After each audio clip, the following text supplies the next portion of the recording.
الحمد لله رب العالمين، والصلاة والسلام على سيدنا محمد سيد الأولين والآخرين وعلى آله وأصحابه أجمعين. أما بعد،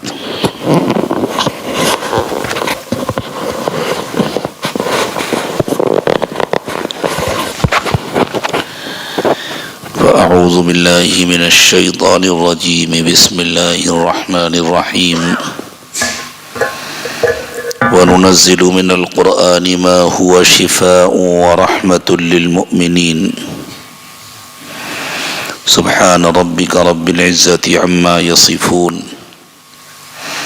وسلام على المرسلين، والحمد لله رب العالمين. اللهم صل على سيدنا محمد وعلى آل سيدنا محمد وبارك وسلم. اللهم صل على سيدنا محمد وعلى آل سيدنا محمد وبارك وسلم. اللهم صل على سيدنا محمد وعلى آل سيدنا محمد وبارك وسلم. دیکھو بچوں، تم نے جب قرآن پاک مکمل کیا اور دعا پڑھی تو سب سے پہلا جملہ پڑھا، اللہم آنس وحشتنا فی قبورنا. ایک آدمی دعا مانگے گا تو کہے گا اللہم آنس وحشتی فی قبری. سب کی طرف سے پڑھا تو کہا اللہم آنس وحشتنا فی قبورنا. اللہ جب ہم اپنی قبروں میں جائیں گے، وہاں اکیلا پن ہوگا، گھبراہٹ ہوگی، تو ہمارے لیے کسی دوست کا انتظام کر دیجئے جس کی وجہ سے ہماری تنہائی، ہمارا اکیلا پن ختم ہو جائے،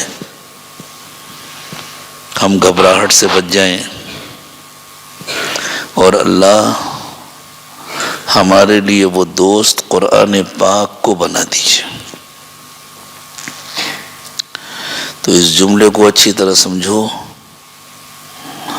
کہ جہاں کوئی ہمارے ساتھ نہیں جائے گا، جہاں ہم کو اکیلے جانا ہے اور ہر ایک کو جانا ہے، بچے گا تو کوئی نہیں. قبر صرف زمین کے گڑھے کو نہیں کہتے. مرنے کے بعد قیامت کے آنے تک انسان کو جو وقت گزارنا ہے، اس کا جسم زمین میں دفن کیا جائے یا جلا دیا جائے یا اس کو در چرند و پرند کھا لیں یا کچھ اور کر دیا جائے، اصل مسئلہ تو روح کا ہے. روح تو باقی رہنے والی ہے، اور قبر میں جانے کے بعد روح کو ایک دوسرا جسم مل جاتا ہے جو عام لوگوں کو اگرچہ نظر نہیں آتا، لیکن روح کو احساس ہوتا ہے کہ میرا جسم ہے. اس کو ایک چھوٹی سی مثال کے ذریعے سمجھیں کہ تم کھنڈوا میں سوئے اور خواب دیکھا کہ میں بمبئی گیا ہوں، تو جسم کہاں ہے؟ کھنڈوا میں. روح کہاں گئی؟ بمبئی. لیکن خواب میں یہ محسوس ہو رہا ہے کہ میں جسم کے ساتھ گیا ہوں، ہے نا؟ تو روح کو ایک جسم کا احساس ہو رہا ہے نا. اگرچہ دیکھنے والا دیکھ رہا ہے کہ یہ بندہ تو کھنڈوا میں سو رہا ہے، یہ تو خیر العلوم کی مسجد میں سو رہا ہے، کمرے میں سو رہا ہے. تو نہ دیکھنے والے کو جسم یہاں نظر آ رہا ہے، اور خواب دیکھنے والے کو اپنا جسم وہاں نظر آ رہا ہے. وہ جسم مثالی ہے. بالکل اسی طرح یہ جو ہمارا مادی جسم ہے یہ چاہے رہے یا ختم ہو جائے، لیکن عالم برزخ میں روح کو اپنے جسم کا احساس ہوتا ہے، اور جو قبر کے حالات بتلائے گئے ہیں، چاہے وہ عذاب ہو یا رحمتیں اور برکتیں ہوں، وہ پریشانیاں ہوں یا مزے ہوں، ان سب کا اصل تجربہ روح کو ہوتا ہے، لیکن اس روح کو بھی ایک جسم کا ساتھ میں احساس ہوتا ہے۔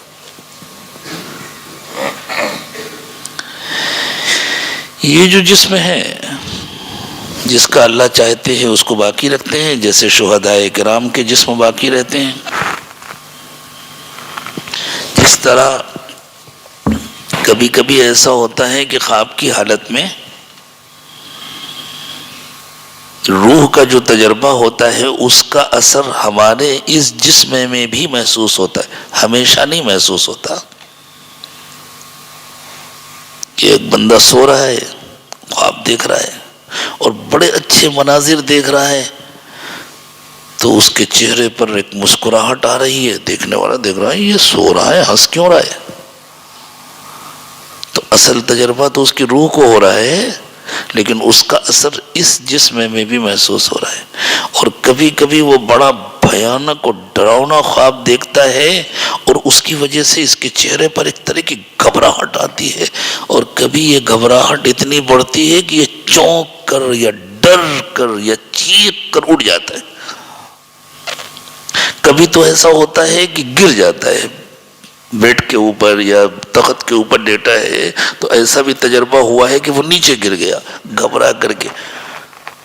تو یہ اثر جسم میں نظر آتا ہے نا، لیکن یہ ہمیشہ نہیں ہوتا، ہر خواب میں نہیں ہوتا۔ خواب اصل میں روح کا تجربہ ہے، بالکل اسی طرح عالم برزخ کا تعلق اصل میں روح سے ہے۔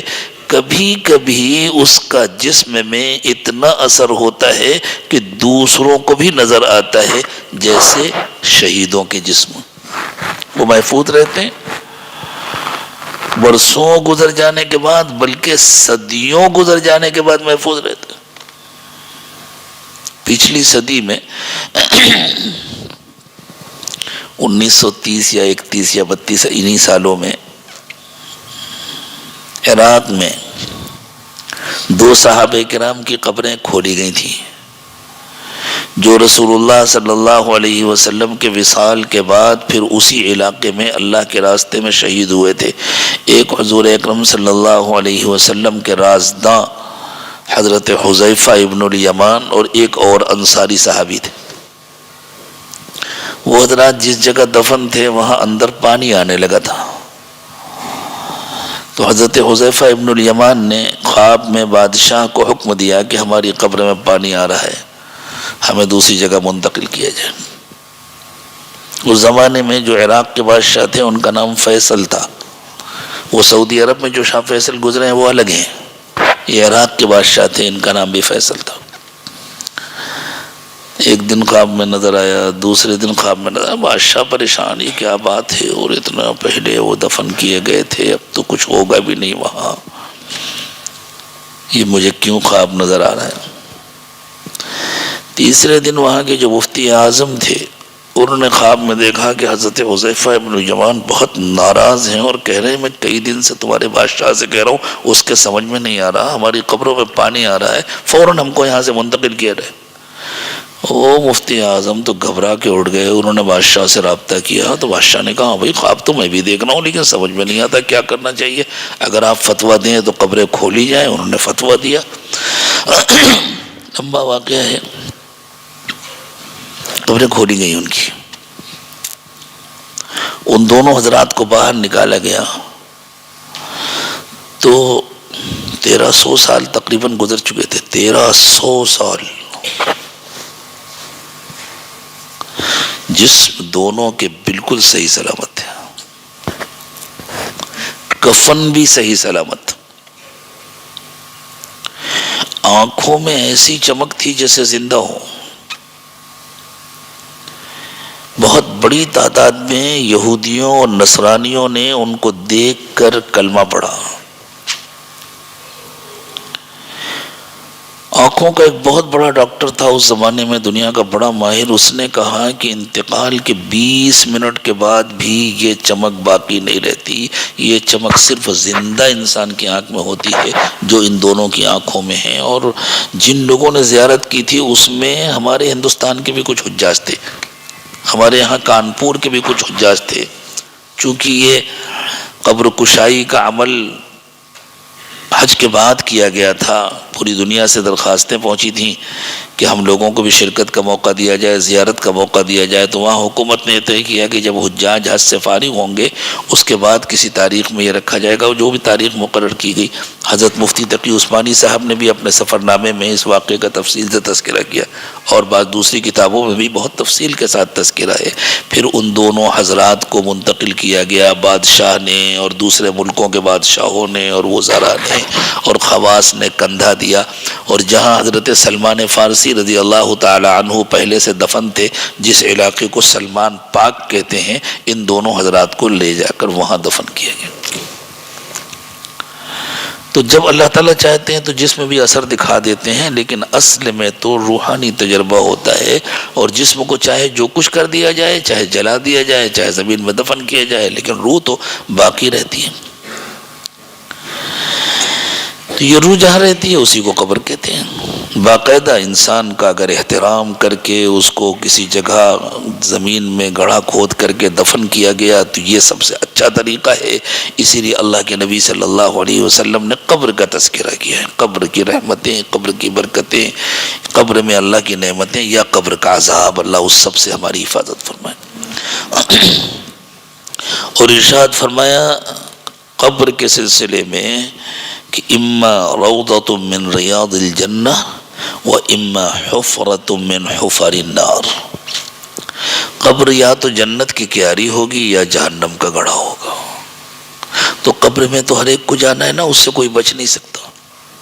وہاں کوئی ساتھ نہیں جائے گا، چاہے کوئی باپ جتنی محبت کرتا ہو، چاہے کسی کا بیٹا جتنی محبت کرتا ہو، چاہے کسی کی بیوی، اس کا شوہر، اس کے بہن بھائی، اس کے رشتہ دار، بس قبرستان تک سب جاتے ہیں اور وہاں چھوڑ کر چلے آتے ہیں.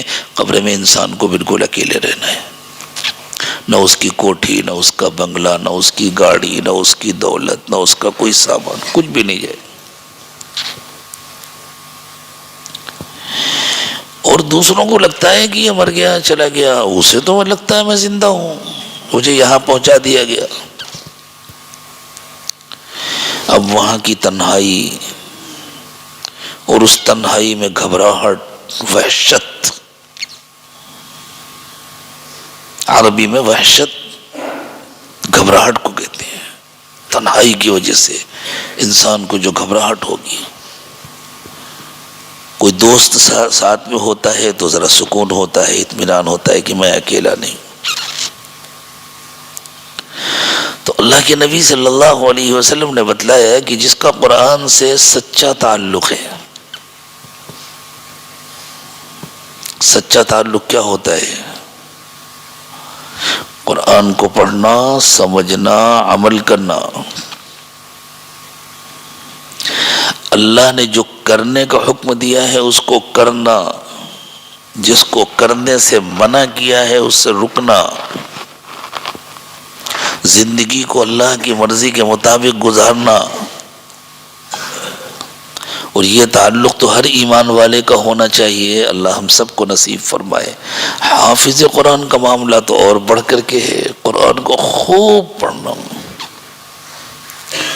جیسے دعا پڑھی گئی وَارْزُقْنِي تِلَاوَتَهُ آنَاءَ اللَّيْلِ وَآنَاءَ النَّهَارِ.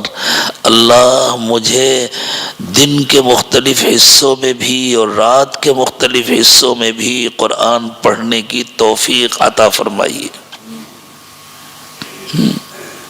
دن میں بھی قرآن کی تلاوت، چلتے پھرتے بھی قرآن کی تلاوت، بار بار قرآن کو پڑھنا. اور اللہ تمہیں توفیق عطا فرمائے کہ صرف حفظ کر کے یہ نہ سمجھو کہ کام مکمل ہو گیا. ابھی تو کام کی ابتدا ہوئی ہے، ابھی تو پہلا قدم اٹھایا گیا ہے. نورانی قاعدہ پڑھ کے کوئی حافظ ہو جاتا ہے؟ کو پکا یاد کر لے نورانی قاعدہ، اس کے سارے قاعدے اچھی طرح یاد کر لے اور پھر پارے ہم بھی پڑھ لے تو حافظ ہو جائے گا. پورا قرآن یاد کرنا پڑتا ہے نا. اور قرآن لفظ اور معنی کا نام ہے، اس لیے جب تک کوئی باقاعدہ قرآن کو سمجھنے نہیں لگتا اور قرآن میں غور و فکر کرنے کے قابل نہیں ہو جاتا اور پھر قرآن پر عمل بھی نہیں کرتا، حقیقی معنوں میں وہ حافظ نہیں ہوتا. یہ تو ابھی پہلا کام ہوا ہے. اللہ تم سب کو حقیقت میں حافظ قرآن بنا دے. علوم قرآن بھی پڑھو، عالم بھی بنو، اس کے ساتھ اور جو پڑھنا ہے وہ بھی پڑھو اور جو کرنا ہے وہ بھی کرو. دنیا اللہ نے تمہارے ہی لیے بنائی ہے. باقی سارے انسانوں کو جو اللہ تعالیٰ دنیا کی نعمتیں عطا فرماتے ہیں وہ ایمان والوں کی برکت سے عطا فرماتے ہیں. اسی لیے جب دنیا میں کوئی ایمان والا نہیں بچے گا، بے ایمان چاہے جتنے بڑے ہوں، چاہے جتنے بھرے ہوں دنیا میں، اللہ دنیا کو ختم کر دیں گے. خود اللہ کے نبی صلی اللہ علیہ وسلم نے ارشاد فرمایا کہ جس دن کوئی ایک بندہ بھی اللہ اللہ کہنے والا نہیں ہوگا اس دن دنیا ختم کر دی جائے گی. کھیتی باڑی بھی کرو، تجارت بھی کرو، ملازمت بھی کرو، دوسرے کام کرو، لیکن اب جب اللہ تعالیٰ نے قرآن پاک کی یہ نعمت، یہ دولت عطا فرما دی ہے تو اب نیت کرو، ان کے سرپرست بھی نیت کرے کہ انشاءاللہ کام پورا کرائیں گے، ان بچوں کو انشاءاللہ عالم بھی بنائیں گے. کیوں؟ بچوں کی نیت ہے کہ نہیں؟ کس کی چھوڑنے کی نیت ہے، کس کی پورا پڑھنے کی نیت ہے؟ جی بتاؤ بھائی، کس کی چھوڑنے کی نیت ہے؟ الحمدللہ کسی کی نہیں ہے نا. اللہ کس کی کام پورا کرنے کی نیت ہے، مکمل ہوں اور علم کے ساتھ عمل بھی، تقوی کی زندگی. ٹھیک ہے ماشاءاللہ، پیچھے بھی سب کی نیت ہے. دیکھو ادب کے بغیر علم نہیں آتا. ادب کرنا سیکھو، اساتذہ کا بھی ادب کیا کرو، درس گاہوں کا بھی ادب کیا کرو، کتابوں کا بھی ادب کیا کرو، مسجدوں کا بھی ادب کیا کرو. مسجد میں شور مت کیا کرو، کوئی بات مت کرو، بالکل خاموش ہو کر آؤ، خاموش ہو کر جاؤ. خاموش رہنے کی مشق کرو، خاموشی کا روزہ رکھو. بالکل کسی سے بات نہیں کریں گے. جب بات کریں گے آہستہ سے، دھیرے سے، قریب بلا کر بات کریں گے، زور سے نہیں بولیں گے. ہم سے پہلے کی امتوں کو خاموشی کا روزہ بھی سکھایا گیا تھا. چونکہ امت محمدیہ تکمیلی امت ہے، اس لیے بہت ساری تعلیم جو پچھلی امتوں کو دی گئی تھی اس امت کے لیے اس کو لازمی قرار نہیں دیا گیا. جیسے چھوٹے بچوں کو ڈانٹ کر نگرانی کر کے پڑھنے کے لیے بیٹھایا جاتا ہے، یہی بچے جب بڑے ہو جاتے ہیں تو ان کی اتنی نگرانی نہیں کی جاتی، اس لیے کہ وہ اپنے شوق سے پڑھتے ہیں. تو ایسا تھوڑی کہ پڑھنے کی ضرورت ختم ہو گئی، اب نگرانی کی ضرورت ختم ہو گئی، اب وہ اپنے شوق سے پڑھتے ہیں. چھوٹے بچوں کی نگرانی کی جاتی ہے کہ پڑھ رہے ہیں یا نہیں، اور بڑے بچوں کی کبھی کبھی نگرانی کرنی پڑتی ہے، بے وقت تو نہیں پڑھ رہے، ضرورت سے زیادہ تو نہیں پڑھ رہے. ہم جب چھوٹے تھے، تحدیث نعمت کے طور پر ان بزرگوں کو یہ واقعہ سنا دیں، تو ہر وقت پڑھنے لگے تھے. تو ایک دن ہمارے والد صاحب ناراض ہو گئے کہ تم عصر کے بعد بھی پڑھتے ہو، تمہاری صحت خراب ہو جائے گی، عصر کے بعد ٹہلنے جایا کرو، کچھ کھیلا کرو. ہمیں بڑی تکلیف ہوئی، چھوٹے تھے، ناسمجھ تھے. تو ہم آ کے اپنی والدہ کے پاس بہت روئے، اور معلوم ہے رو کر کے کیا کہا؟ خود تو پڑھ لکھ گئے ہیں، ہمیں پڑھنے نہیں دیتے. خود پڑھ لکھ گئے ہیں، ہمیں پڑھنے نہیں دیتے، ہم کو پڑھنے سے روکتے ہیں. والدہ نے والد سے کہا، نادانی تھی، والد نے بلا کر کے کہا بیٹا میں یہ چاہوں گا کہ تم پڑھو لکھو نہیں، میری تو بڑی تمنا ہے اللہ تمہیں بہت علم دے، لیکن میں چاہتا ہوں تمہاری صحت کی حفاظت۔ ہمارے استاد تھے حضرت مولانا وحید الزمان صاحب رحمۃ اللہ علیہ، انہوں نے پابندی لگا دی تھی عصر کے بعد کمرے میں نظر مت آنا، عصر کے بعد بھی مطالعہ کرتے رہتے تھے۔ اب یہاں ہتھورا میں تو والد صاحب نے صرف سمجھایا تھا کہ بیٹا ہم تمہارا بھلا چاہتے ہیں، وہاں تو آگے بھی کام ہو سکتا تھا، ڈنڈا بھی چلتا تھا، اس لیے اب ہمت نہیں تھی کہ عصر کے بعد نظر آئیں۔ تو پھر کیا کرتے تھے، ایک پارک تھا عیدگاہ کے پاس، اب تو سب شہر میں شامل ہو گیا، پہلے وہ شہر سے باہر تھا، دارالعلوم سے کافی آگے، تو کتاب لے کر پارک میں چلے جاتے تھے، ٹہلتے رہتے تھے اور مطالعہ کرتے رہتے تھے۔ بعض دوسرے دوستوں نے دیکھا، وہ بھی آنے لگے، بات چیت کرنے لگے، تو ہمیں بڑی الجھن ہوئی کہ بھائی یہ تو وقت خراب کراتے ہیں۔ تو پھر وہ دارالتفسیر تھی اوپر ہے دارالعلوم میں، اور جس کے بارے میں مشہور ہے کہ وہاں جنات رہتے ہیں، کوئی نہیں جاتا تھا۔ پھر ہم نے سوچا یہ اچھا رہے گا، اس مخلوق سے دوستی کریں گے، وہ آگے بات چیت نہیں کریں گے، تو کتاب لے کر وہاں جاتے تھے، وہاں ٹہلتے رہتے تھے اور پڑھتے رہتے تھے۔ تو دیکھو چھوٹے بچوں کی نگرانی کرنی پڑتی ہے کہ کہیں وقت ضائع تو نہیں کر رہے، اور بسا اوقات بڑوں کی نگرانی کرنی پڑتی ہے، ضرورت سے زیادہ تو نہیں پڑھ رہے، ہوتا ہے نا۔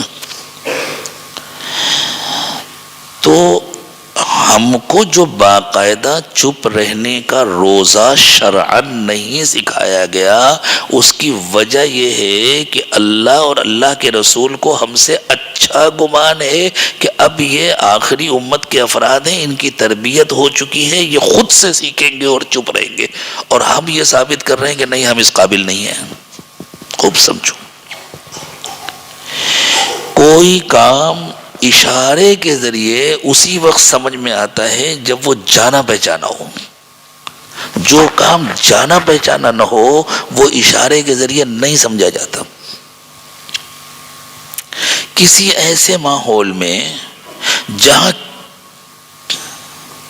ماشاءاللہ خود تو شور کرتی ہیں آپ لوگ، آپ کا موبائل بھی شور کرتا ہے، مسجد میں آنے سے پہلے موبائل کی بیل بند کیا کرو، جس کے جیب میں موبائل ہے وہ سب نکالیں اور چیک کریں، بیل آن ہے تو بند کریں۔ مسجد کا ادب کرنا سیکھو، بے ادبی سے اللہ اپنی دی ہوئی نعمتیں چھین لیتے ہیں۔ جس ماحول میں، جس علاقے میں کسی کو نہیں معلوم کہ نماز کسے کہتے ہیں، وہاں اگر کوئی پوچھے ایسے آدمی سے فلاں صاحب کیا کر رہے، اور تم یوں اشارہ کرو، تو وہ کیا سمجھیں گے، مکھی مار رہے ہوں گے، یہی سمجھے گا کہ نہیں سمجھے گا، اسے کیا بولو۔ اور تمہارے ماحول میں کوئی آ کر پوچھے بھائی ناظم صاحب کہاں ہیں، کیا سمجھے، سمجھ گیا نا، صرف اتنا اشارہ کیا، کیوں؟ اس لیے کہ اس ماحول میں نماز کا عمل جانا پہچانا ہے نا۔ حضرت عیسیٰ، سمجھو اس بات کو، ایک اہم بات بتلا رہا ہوں، تم لوگ علماء بھی غور سے سنیں اور سمجھیں۔ اب جب تمہارا کیا نام ہے، شاہد، شاہد کھڑے ہیں مسجد کے باہر، کسی نے پوچھا بھائی ناظم صاحب کیا کر رہے ہیں، تو انہوں نے یوں اشارہ کر دیا، زبان سے کچھ نہیں بولے، وہ سمجھ گیا نماز پڑھ رہے ہیں۔ وہ واپس ہے، کسی نے کیا ہوا، ناظم صاحب سے ملاقات نہیں، وہ نماز پڑھ رہے ہیں۔ کس نے بتلایا، شاہد نے بتلایا، شاہد نے کہا ہے کہ نماز پڑھ رہے ہیں، شاہد نے کہا ہے کہ نماز پڑھ رہے ہیں۔ تم زبان سے بولے تھے، نہیں بولے تھے نا، لیکن اس کو بھی کہنا کہتے ہیں نا، اس اشارے کو بھی کہنا کہتے ہیں نا۔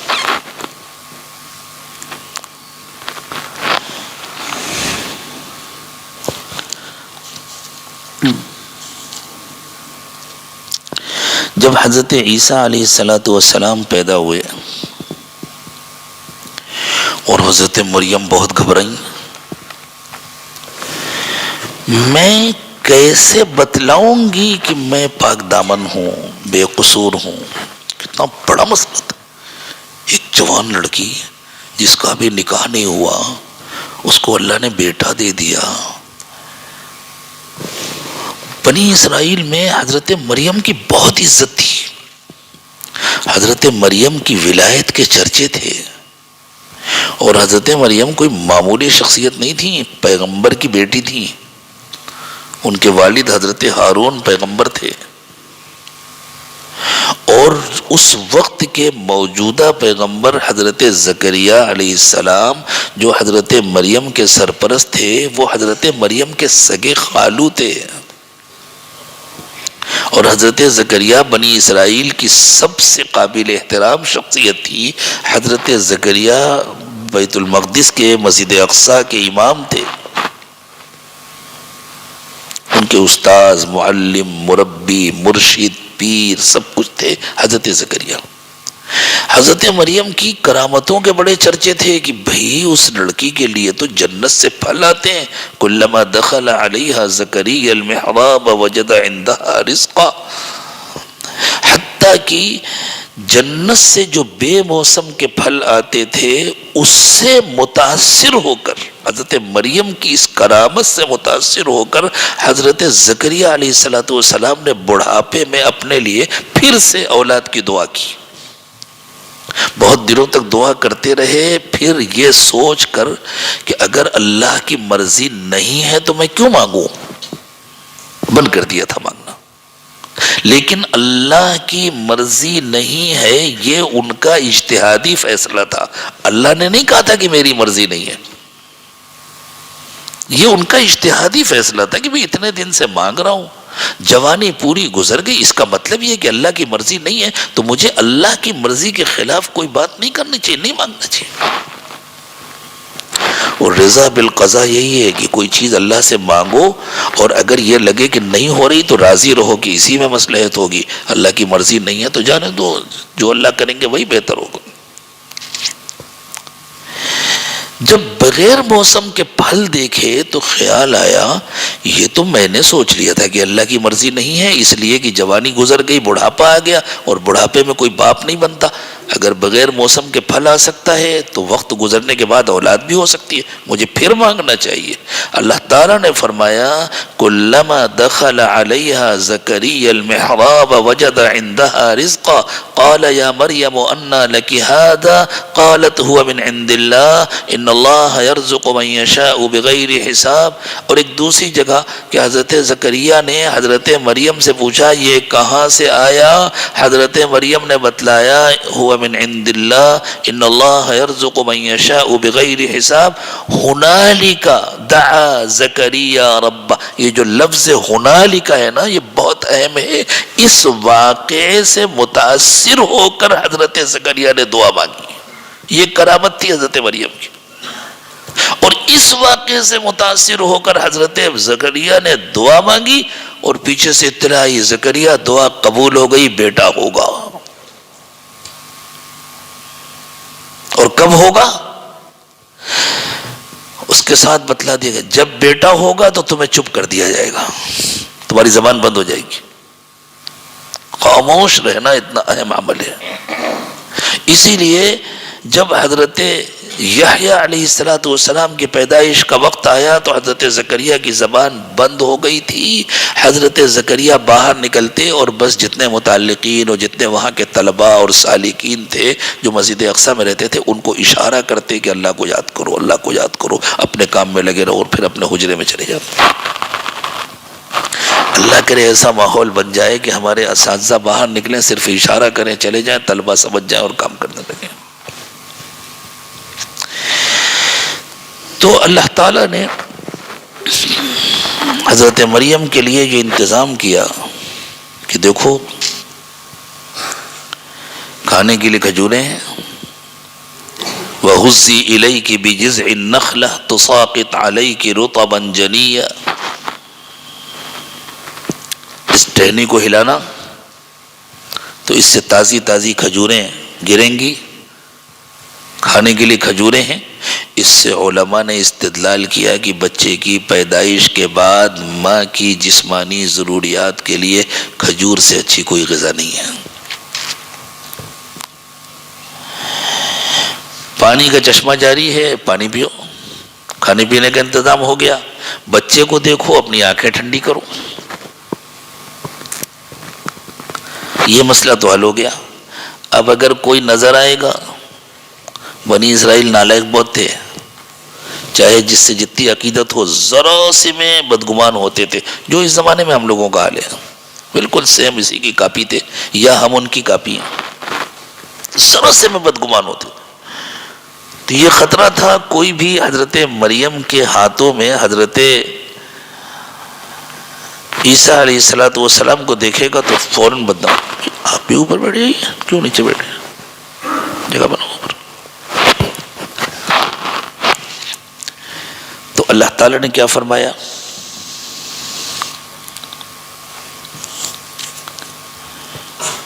فَإِمَّا تَرَيِنَّ مِنَ الْبَشَرِ أَحَدًا، اگر کوئی آدمی نظر آئے، فقولی، تو کہنا، انی نذرت للرحمن صوما فلن اکلم اليوم انسیا، میں نے اللہ کے لیے روزے کی نیت کی ہے، میں کسی سے بات نہیں کر سکتی، فلن اکلم اليوم انسیا، میں کسی سے بات نہیں کر سکتا۔ شاہد نہ میرا تمہارا، تم اپنی زبان سے کہو میں آج کسی سے بات نہیں کروں گا، کہو، بات تو کی تم نے، جھوٹ بول رہے ہو، بات کی کہ نہیں کی؟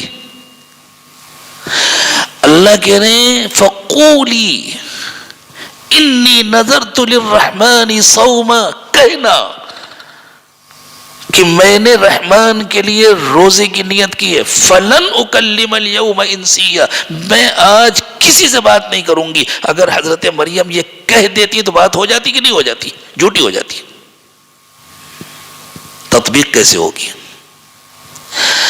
ان کے یہاں خاموشی کا روزہ اتنا جانا پہچانا عمل تھا کہ صرف اشارہ قول کے قائم مقام تھا۔ حضرت مریم کو یہ حکم دیا گیا کہنا، یعنی بس جو انہوں نے ہونٹ کی طرف اشارہ کیا اور یوں کر دیا تو ہر ایک نے سمجھا یہ کہہ رہی ہیں میں نے روزہ رکھا ہے، میں بات نہیں کروں گی۔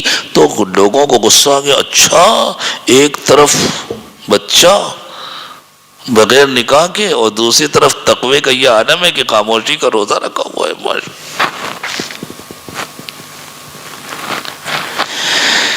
یہ ایک مستقل دین کا عمل تھا پچھلی امتوں میں، خاموشی کا روزہ۔ آج بھی صوفیہ کے ہاں خاموشی کا روزہ رکھوایا جاتا ہے، 40 دن رہو، کسی سے بات مت کرنا، نماز کے وقت میں حجرے سے نکل کر کے آؤ، نماز پڑھو، چپ چاپ چلے جاؤ، خادم آئے گا کھانا دے گا، کھا لو اٹھ جاؤ، برتن اٹھا لیا، بات نہیں کرنا کسی سے۔ تم لوگ بھی خاموشی کا روزہ رکھا کرو، طے کرو، صبح نکل کر کے آئے ہیں، فجر کے بعد درسگاہ جائیں گے، دوپہر تک کسی سے بات نہیں کریں گے۔ پھر تم اپنے دل کے اندر ملنے والی بہاروں کو دیکھو، ان کا تجربہ کرو، چپ رہنا سیکھو۔ بک بک کرنا بہت سیکھ لیا۔ جو جتنا زیادہ بولتا ہے اس کی قوت فکریہ اتنی کمزور ہوتی ہے، جو جتنا خاموش رہتا ہے اس کی قوت فکریہ اتنی بڑھتی ہے۔ تو اب مسجد کا ادب کرو گے نا انشاءاللہ؟ ہاں، اصل تو میں کہہ رہا ہوں چھوٹوں سے، لیکن چھوٹے کر نہیں پائیں گے جب تک بڑے اس پر عمل نہیں کریں گے۔ سب طے کریں، بالکل خاموش مسجد آئیں گے، چپ چاپ اپنے کام میں لگ جائیں گے، نماز پڑھنا، قرآن پڑھنا، ذکر کرنا یہ اس میں شامل نہیں ہے۔ خاموشی کے ساتھ اپنے کام میں لگ جاؤ، قرآن کی تلاوت کرو، ذکر کرو، نماز پڑھو، دعا مانگو، ایک دوسرے سے بات مت کرو اور چلے جاؤ۔ کوئی ضروری بات کرنی بھی ہے تو سوچو، باہر نکلیں گے نا تب قریب بلا کر کے آہستہ سے بات کریں گے، شور نہیں ہونا چاہیے۔ آج فجر کے بعد بہت شور ہو رہا تھا، ہم لوگ مراقبہ کر رہے تھے اور آپ لوگ ماشاءاللہ خوب شور مچا رہے تھے، زور زور سے بول رہے تھے۔ اب نہیں کرو گے نا انشاءاللہ، تو ادب سیکھو گے تو علم کی برکت حاصل ہوگی، علم نافع حاصل ہوگا۔ تو قرآن کی نعمت تب پوری پوری ملے گی جب انشاءاللہ قرآن کے الفاظ بھی پڑھو گے، قرآن کے معانی بھی سمجھو گے، اور قرآن پر عمل کی توفیق بھی ہوگی۔ تو پھر اللہ کے نبی صلی اللہ علیہ وسلم نے یہ خوشخبری سنائی ہے کہ یہ قرآن قیامت کے، یہ قرآن قبر میں دوست بن کر آئے گا۔ اتنا خوبصورت بن کر آئے گا، شکل انسان جیسی نظر آئے گی، لگے گا کوئی بہت خوبصورت آدمی آ گیا، اور بہت جانا پہچانا مانوس سا لگ رہا ہے۔ تو یہ حیرت سے پوچھے گا آپ کون ہیں؟ میں تمہارا دوست قرآن ہوں، اب میں تمہارے ساتھ یہیں رہوں گا، تم اکیلے نہیں رہو گے۔ اور دوست مل جائے تو اچھا لگتا ہے نا، اکیلے اکیلے مزہ نہیں آتا، کوئی دوست مل جائے جس سے دل لگا ہو تو کتنا مزہ آتا ہے۔ بس پھر قیامت تک کا وقت ایسے ہی گزرے گا۔ تو نبی صلی اللہ علیہ وسلم نے یہ دعا سکھائی ہے، اس کو سمجھ کر مانگنا چاہیے کہ اللہ یہ قرآن یہ قبر میں میرا دوست بنے گا، لیکن میں اس پر عمل کروں گا تب یہ میرا دوست بنے گا، نہیں تو پھر دشمن ہو جائے گا۔ پھر دیکھو اس قرآن کو معیار بنا کر قیامت کے دن ہمارا حساب ہوگا۔ نبی صلی اللہ علیہ وسلم نے فرمایا یہ قرآن گواہ بن کر کھڑا ہوگا قیامت کے دن۔ اب یہ دیکھو کہ یہ گواہی تمہارے حق میں ہوگی یا تمہارے خلاف ہوگی۔ اگر کسی نے قرآن پر عمل نہیں کیا، قاری صاحب بہت اچھے بن گئے ماشاءاللہ، کان پہ ہاتھ رکھ کر کے عبد الباسط کے چچا لگتے ہیں، اور گناہ کرتے ہیں، بدنگاہی کرتے ہیں، گندی باتیں سوچتے ہیں، جھوٹ بولتے ہیں، لڑائی جھگڑا کرتے ہیں، گالی بکتے ہیں، بے ایمانی کرتے ہیں، تو دنیا میں تو قرآن کچھ نہیں کر سکتا، آ کے گریبان پکڑے نہیں کر سکتا، قبر کا ساتھی نہیں بنے گا۔ اس سے بڑا مسئلہ، قبر سے بڑا مسئلہ ہے جب اللہ کے سامنے ہم پیش ہوں گے، ہمارا حساب ہوگا۔ تو نبی صلی اللہ علیہ وسلم نے فرمایا یہ قرآن آئے گا اور کہے گا اللہ اس نے میری بہت توہین کی ہے، اس نے مجھے بہت ذلیل کیا ہے، یہ زبان سے مجھے پڑھتا تھا اور میرا مذاق اڑاتا تھا، اس کے خلاف عمل کرتا تھا، اللہ آج یہ بچنے نہ پائے، اللہ میں اس کا کچھ نہیں بگاڑ سکا، میری طرف سے آپ کو انتقام لینا ہے۔ اور قرآن اللہ کا کلام ہے، اللہ پھر قرآن کی طرف سے انتقام لیں گے، اللہ سب کی حفاظت فرمائے۔ اور اگر بندہ قرآن پاک پڑھتا تھا، اس کے حقوق ادا کرتا تھا، اس کے آداب کی رعایت کرتا تھا، اس کے احکام پر عمل کرتا تھا، اسے ہر وقت یاد رہتا تھا میں اللہ کا بندہ ہوں، وہ کاروبار کرتا تھا تو سچ بولتا تھا، ایمانداری سے کام کرتا تھا، وہ نگاہوں کی حفاظت کرتا تھا، وہ زبان کی حفاظت کرتا تھا، وہ تنہائیوں میں گناہ کرنے کے بجائے چپکے قرآن پڑھتا تھا، قرآن میں غور کرتا تھا، اللہ کو یاد کرتا تھا، اللہ کا ذکر کرتا تھا، تو کچھ چھوٹے موٹے گناہ بھی ہو گئے، انسان ہے، کمزور ہے، کچھ غلطیاں ہو گئی، تو قیامت کے دن وہ آئے گا اور آ کر اللہ کے دربار میں کھڑا ہو کر کہے گا اللہ اس نے مجھ سے دوستی کی تھی، اللہ اس نے مجھ سے دوستی کی تھی، میں اس کو جہنم میں نہیں جانے دوں گا، اللہ میری سفارش قبول کر لیجئے، اس کو میرے حوالے کر دیجئے، میں اس کو اپنے ساتھ لے کر جنت میں جاؤں گا۔ اللہ کہیں گے اچھا تم سے دوستی کی تھی، جاؤ لے جاؤ۔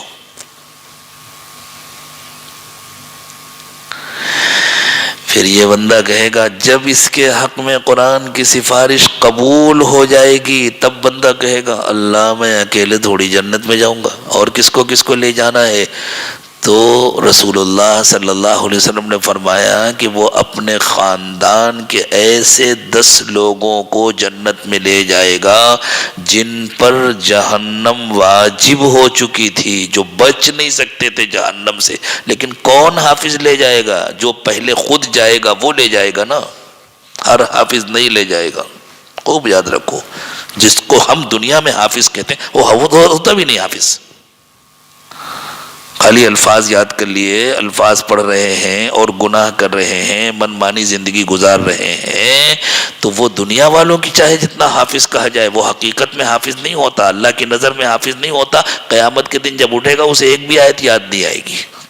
حدیث میں آیا کہ جب حافظ سے کہا جائے گا کہ پڑھنا شروع کرو اور جنت کی سیڑھیوں میں چڑھنا شروع کرو، تو جن آیات پر عمل کیا ہوگا وہی یاد آئیں گی، جن آیات پر عمل نہیں کیا ہوگا وہ نہیں یاد آئیں گی۔ تم اپنا موبائل نکال کر اپنی تلاوت ریکارڈ کرو، تم نے پوری سورہ یاسین کی تلاوت کی اور درمیان کی 3 آیات کے وقت میں تم نے ریکارڈ کا سوئچ آن کیا اور پھر آف کر دیا، تو ریکارڈ کتنی ہوئی؟ 3 ہی ہوئی نا، اگرچہ تم نے پڑھا۔ بالکل اسی طرح اب جب پلٹ کر سنو گے تو کتنی آئیں گی؟ وہی 3 آیتیں آئیں گی نا، باقی نہیں آئیں گی۔ اسی طرح جن آیات پر عمل کیا ہوگا قیامت کے دن وہی یاد آئیں گی، جن پر عمل نہیں کیا ہوگا وہ نہیں یاد آئیں گی۔ تو پہلے تو اپنے جانے کے لالے پڑے ہوئے ہیں، جو خود جنت میں جائے گا وہ 10 لوگوں کو ساتھ لے کر کے جائے گا۔ تو ہمیں اس کی فکر ہونی چاہیے، ہم جا پائیں گے کہ نہیں جا پائیں گے؟ تو جانا تو ہے نا انشاءاللہ۔ پھر کیسے جائیں گے؟ عمل کریں گے انشاءاللہ، تقوی کی زندگی گزاریں گے۔ اللہ مجھے بھی نصیب فرمائے، تم کو بھی نصیب فرمائے۔ پھر یہ قرآن بہترین ساتھی ہوگا، قبر کا بھی ساتھی ہوگا، حشر کا بھی ساتھی ہوگا، پل صراط میں بھی ساتھ دے گا اور جنت میں بھی سفارشی بن کر کے لے کر کے جائے گا۔ اللہ تعالیٰ یہ نعمت مبارک فرمائے طلباء کے لیے، اساتذہ کے لیے، معاونین کے لیے، جو لوگ تعاون کرتے ہیں نا، خود پڑھ نہیں سکے، خود پڑھا نہیں سکے، لیکن ان کے تعاون سے مدرسہ چل رہا ہے، ان کے تعاون سے اساتذہ کام کر رہے ہیں، طلباء کام کر رہے ہیں، اگر وہ مخلص ہیں اور ان کی زندگیوں میں تقوی ہے تو انشاءاللہ ان کا تعاون بھی بیکار نہیں جائے گا۔ اخلاص اور تقوی ضروری ہے۔ اخلاص اور تقوی کے بغیر کوئی کروڑوں روپیہ اٹھا کر کے دے دے، وہ بھی اس کے لیے مصیبت بن جائے گا۔ تعریف کرنا نہیں آتی ہم کو، زبردستی جھوٹی تعریف سے اللہ بچائے، ورنہ وہ تعریف ہمارے لیے مصیبت بن جائے گی۔ جو اخلاص کے ساتھ اور تقوی کے ساتھ اپنی زندگی میں گناہوں سے بچنے کی کوشش کرتے ہوئے جو تعاون کرتا ہے انشاءاللہ وہ بھی محروم نہیں رہے گا۔ ملک شام میں دمشق مشہور شہر ہے، جس کو اردو والے دمشق کہتے ہیں، اس کا صحیح تلفظ دمشق ہے۔ دمشق میں ایک بہت بڑا مشہور قبرستان ہے دحداح، وہاں بہت سے شہداء دفن ہیں، علماء دفن ہیں، بڑے بڑے ائمہ دفن ہیں، اللہ والے دفن، بہت بڑا مشہور قبرستان ہے۔ ایک نوجوان تھے، 35-40 سال کے درمیان ان کی عمر تھی، عبد الرحمن نام تھا، پڑھا لکھا کچھ بھی نہیں تھا انہوں نے۔ وہ اس قبرستان میں قبر کھودنے کا کام کرتے تھے، اور عربی میں قبر کھودنے والے، تمہارے ہاں قبر کھودنے والے کو کیا کہتے ہیں؟ گورکن۔ گورکن تو فارسی ہو گئی، تمہارے مقامی زبان گورکن ہی کہتے ہیں یہاں، تمہارے یہاں کیا کہتے ہیں؟ اچھا قبر کو، جی جی، ہمارے یہاں مہاراشٹر میں قبر خدو کہتے ہیں، گورکن۔ عربی میں اس کو حفار کہتے ہیں، کیا کہتے ہیں؟ حفار۔ تو عبد الرحمن الحفار جو صفت ہے نا، علم کی صفت ہے، تو علم معرفہ ہے تو اس کی صفت بھی معرفہ ہوگی۔ یہ بعد میں ملک شام کے بہت بڑے مشہور عالم بنے عبد الرحمن الحفار، اور ان کی نسل میں بہت سارے علماء پیدا ہوئے۔ اس پورے خاندان کے تمام افراد کو حفار کہا جاتا تھا، فلان الحفار، فلان الحفار، بڑے بڑے علماء پیدا ہوئے۔ ان کا عجیب واقعہ ہے۔ وہیں دمشق میں ایک بڑی مشہور جامع مسجد ہے، اس کا نام ہے جامع التوبہ، آپ کی زبان میں توبہ مسجد۔ اور اس مسجد میں ایک مدرسہ بھی قائم تھا جو جامعۃ التوبہ کے نام سے جانا جاتا تھا۔ بہت بڑے عالم تھے جنہوں نے قائم کیا تھا. یہ عبد الرحمن اس عمر میں ان کے پاس آئے, حضرت مجھے مدرسے میں داخل کر لیجئے, پڑھنا ہے. حضرت نے غور کے دیکھا, جو پڑھنے کی عمر تھی اسے ضائع کر. پہلے پوچھا کیا کرتے ہو؟ قبرستان میں قبر کھودتا تھا. کچھ پڑھا لکھا؟ نہیں, بالکل نہیں. مکتب بھی نہیں گیا. تو جو پڑھنے لکھنے کی عمر تھی وہ ضائع کر دی, اور جب جوانی ختم ہو رہی ہے, بوڑھاپا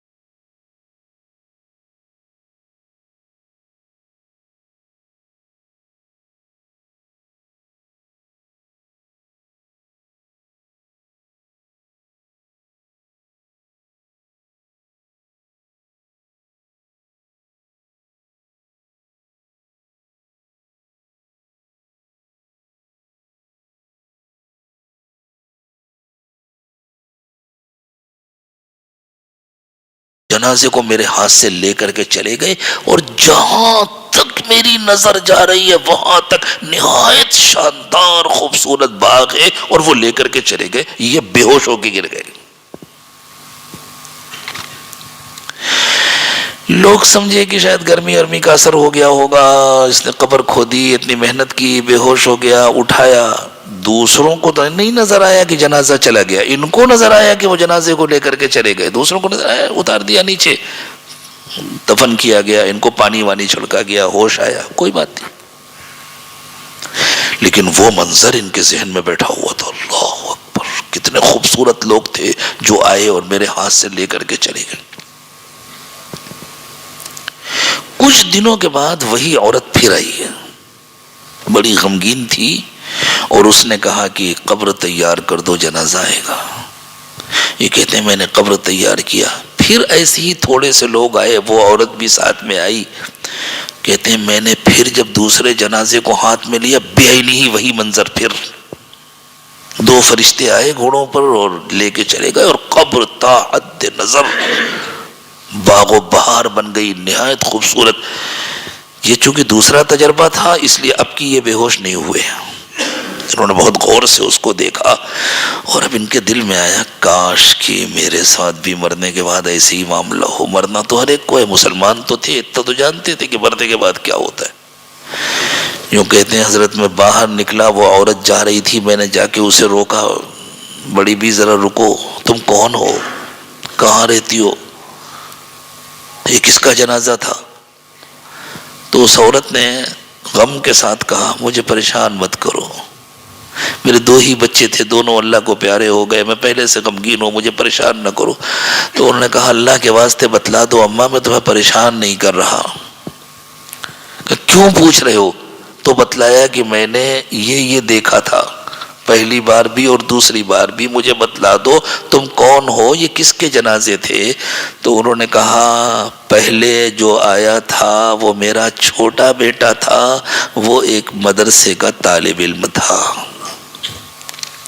قرآن پڑھتا تھا, ایک مدرسے کا طالب علم تھا, اس کا انتقال ہوا تھا. کہا دوسرا اس کا بڑا بھائی تھا, وہ کارپینٹر تھا, نجار تھا.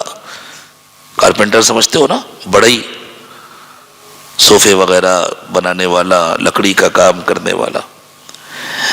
کہا یہ بڑا بھائی کما کر چھوٹے بھائی کا خرچ پورا کرتا تھا, چھوٹے بھائی کا جو خرچ تھا تعلیم کا وہ دیتا تھا بڑا بھائی. یہی دونوں میرے بیٹے تھے, دونوں اللہ کو پیارے ہو گئے.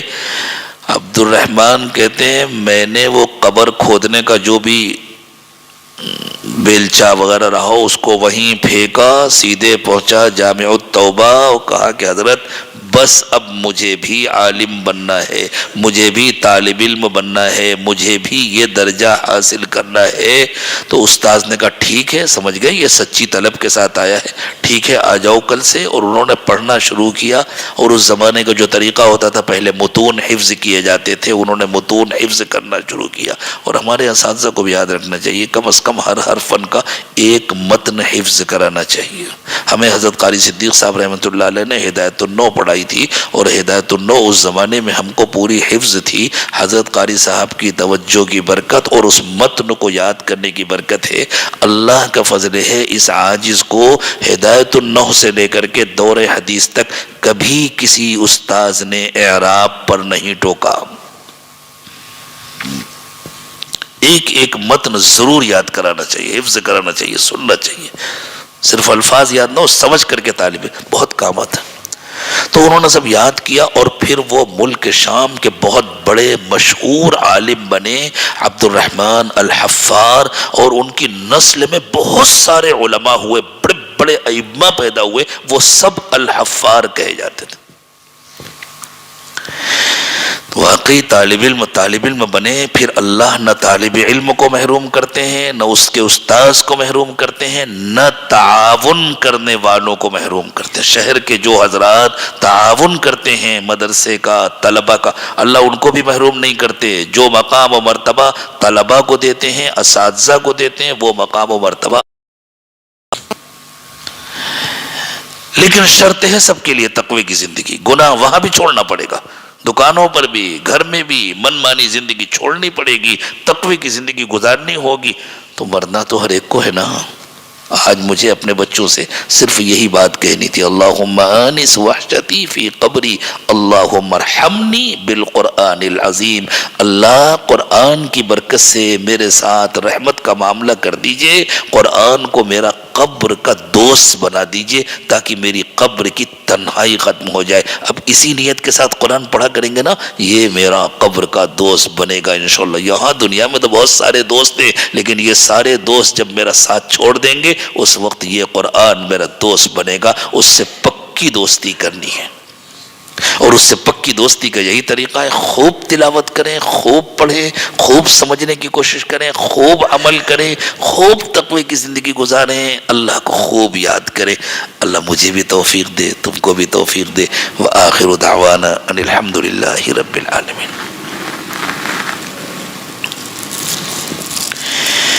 یہ ہمارے شکیل بھائی دو اہم کتابیں لے کر آئے ہیں۔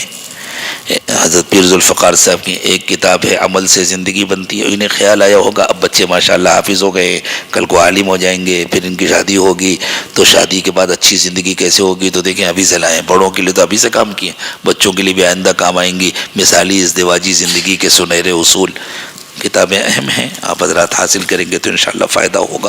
کتنے کی ہیں انہیں سے پوچھیے گا، دعا کے بعد لے لیجیے۔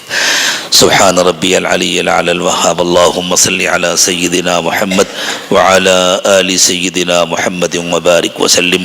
ربنا ظلمنا انفسنا وان لم تغفر لنا وترحمنا لنکونن من الخاسرین۔ اللہم آنس وحشتنا فی قبورنا، اللہم ارحمنا بالقرآن العظیم واجعلہ لنا اماما ونورا وہدا ورحمہ۔ اللہم ذکرنا منہ ما نسینا وعلمنا منه ما جهلنا وارزقنا تلاوته آناء الليل وآناء النهار واجعله لنا لا علينا حجة یا رب العالمین۔ پروردگار عالم قرآن کو ہمارے قبر کا ساتھی بنا دیجئے۔ اے اللہ دن رات قرآن پڑھنے، سمجھنے اور عمل کرنے کی توفیق عطا فرمائے۔ اللہ ہمیں تقوی نصیب فرما دیجئے، اللہ ہمیں تقوی نصیب فرما دیجئے، ہم کو اپنے نیک بندوں میں شامل فرما لیجئے۔